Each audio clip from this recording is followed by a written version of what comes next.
আসসালামু আলাইকুম। আপনারা সবাই কেমন আছেন? আশা করি সবাই ভালো আছেন। আমরাও ভালো আছি। আজকে জুম্মার দিন। আজকে আমার ছেলে বড়টা আসছে। অনেক বড় বড়, আপনার ভাই অনেক বড় বড় বেগুন আনছিল। তো এখন বেগুনগুলো দিয়ে টোস্ট বানাবো। এই টোস্টটা আমি আমার শাশুড়ি থেকে শিখছি। আসলে কথা হচ্ছে, আমি কোনো কাজ পারতাম না, কোনো রান্নাবান্না পারতাম না। যা রান্নাবান্না করি এখন, এগুলো সব শাশুড়ির হাতের থেকে শেখা রান্না। তো আমার শাশুড়ি এরকম করে বেগুনের টোস্ট করতেও দেখতাম। একটু হলুদের গুঁড়ো, মরিচের গুঁড়া, ধনিয়ার গুঁড়া, গরম মশলার গুঁড়া, আদা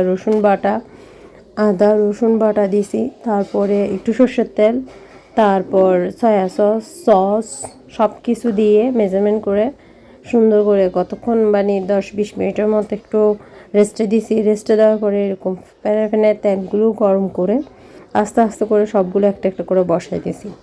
বসানোর পরে উল্টিয়ে পাল্টিয়ে সুন্দর করে লাল লাল করে ভেজে নিছি। এই রেসিপিটা আমার ছেলে এবং আমার হাজব্যান্ডের বেশি পছন্দের। ওরা শুকনো ভাত দিয়ে খুব ধোঁয়া ভাত দিয়ে সুন্দর করে খেয়ে নেয়। ওদের থেকে এটা দিলে আর কিছুই লাগে না। আসলে এটা খাইতে অনেক মজা।